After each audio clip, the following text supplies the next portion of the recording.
Salut tout le monde et bienvenue pour cette quatrième émission de mes lectures comics. On finit le mois en beauté, le mois de février aura été un mois avec énormément de sorties, alors quels ont été mes choix finaux? Vous allez tout savoir dans cette nouvelle émission de mes lectures comics.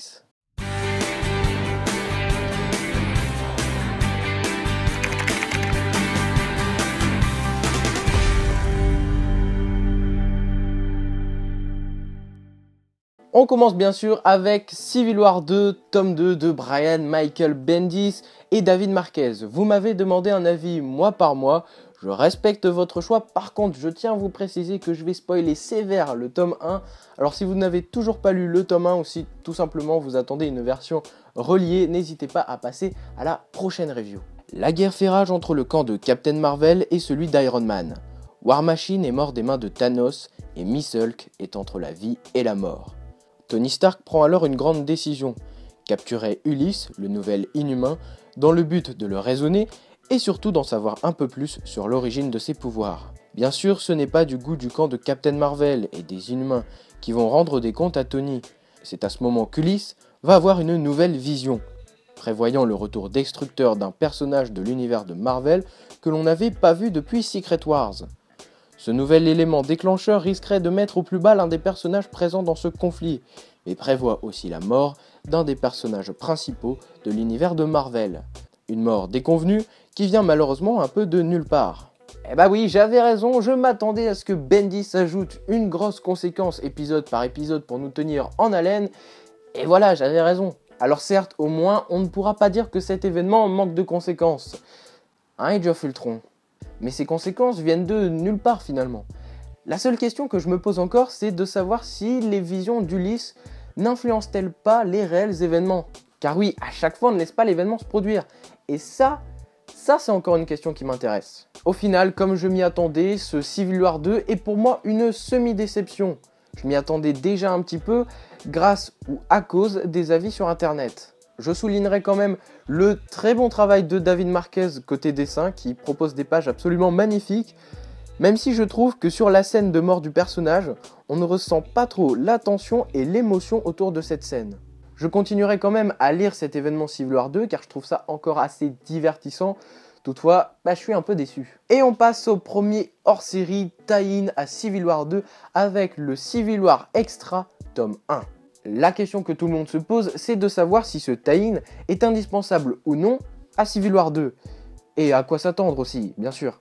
Déjà, ce que je peux vous dire, c'est que la couverture est très mensongère. Car oui, dans ce kiosque, on est certes face à un tie-in à Civil War 2, mais un tie-in consacré à Hercule.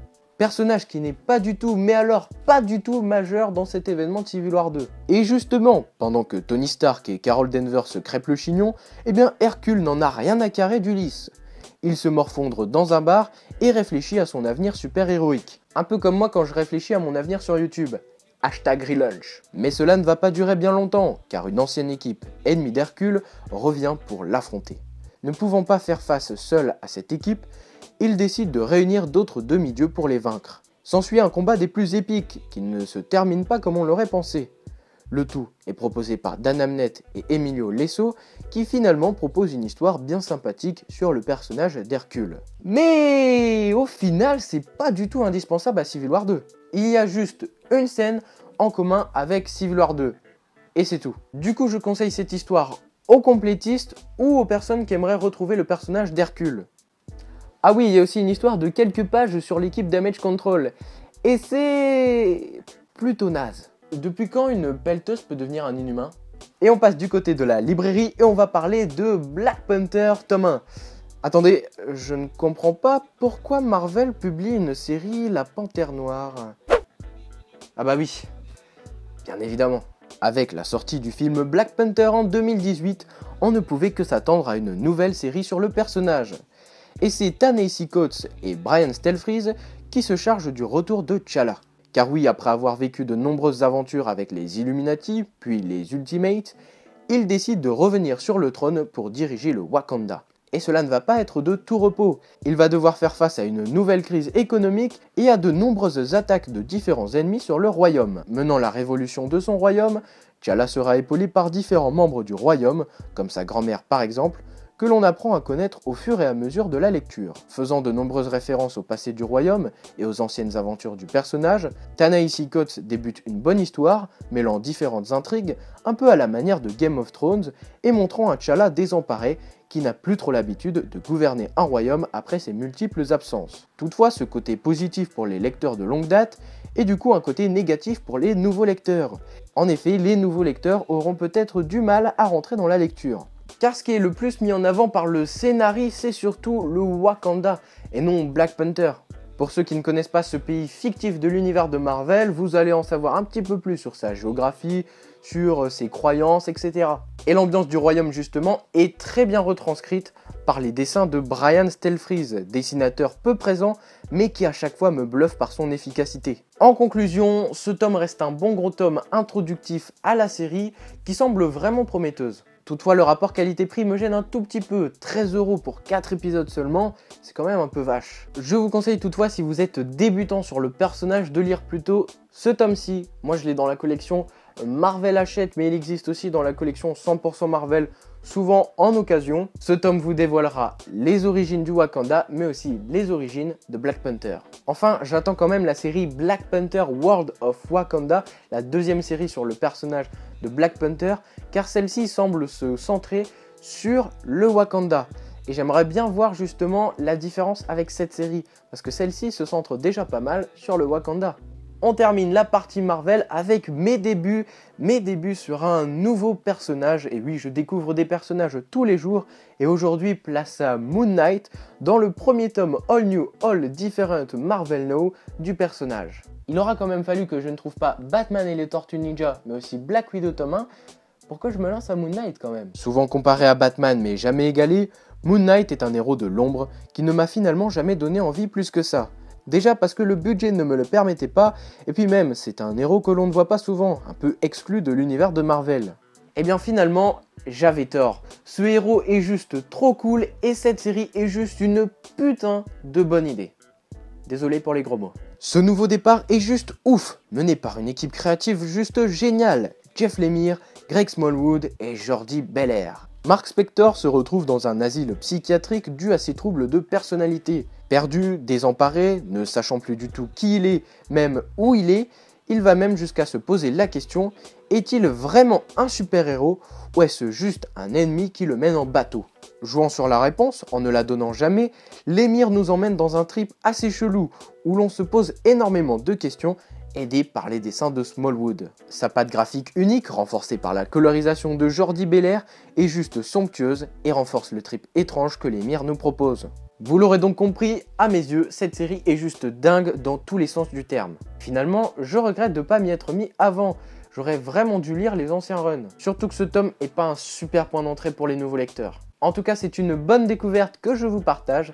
J'espère que mon avis permettra à certains de se lancer dans Moon Knight. Enfin, pour terminer, on passe bien sûr à la partie indépendante. Vous commencez à en avoir l'habitude et cette fois-ci, il n'y aura que du Delcourt et on commence justement avec Le Jardin des Souvenirs de Mark Waid et Paul Acaceta. Dans la ville de New York, un mystérieux homme qui se surnomme lui-même John Doe s'attache à retrouver des meurtriers sans identité.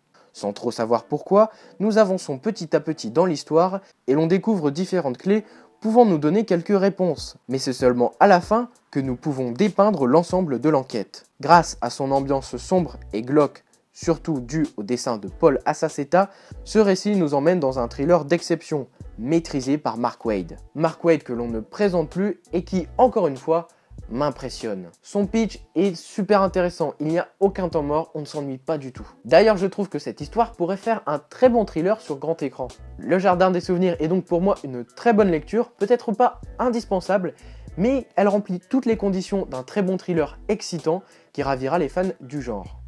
Et j'ai gardé le meilleur pour la fin avec le tant attendu et peut-être pas que pour moi, Birthright tome 4. Décidément, Birthright me surprendra à chaque tome.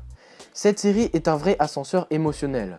Dans ce tome, sous vos yeux ébahis, nous allons découvrir qu'un membre de la famille Rhodes, disparu depuis quelques épisodes, n'est en réalité pas vraiment disparu. Réunie, la famille va donc évoquer son passé et faire découvrir au lecteur quelques éléments qu'on avait ratés. Ce quatrième tome est encore une fois un grand succès.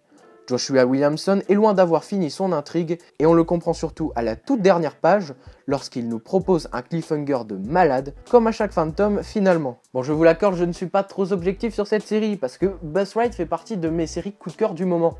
N'étant pas fan du style heroic fantasy à la base, ce récit a réussi à m'emporter dans une histoire sans faille et sans limite. Et que dire des dessins d'André Bressan qui sont toujours pour moi un plaisir pour les yeux. Bref, Birthright est une série à lire et relire sans hésiter. Et bien voilà, c'est déjà la fin de cette toute nouvelle émission de mes lectures comics, la 4e.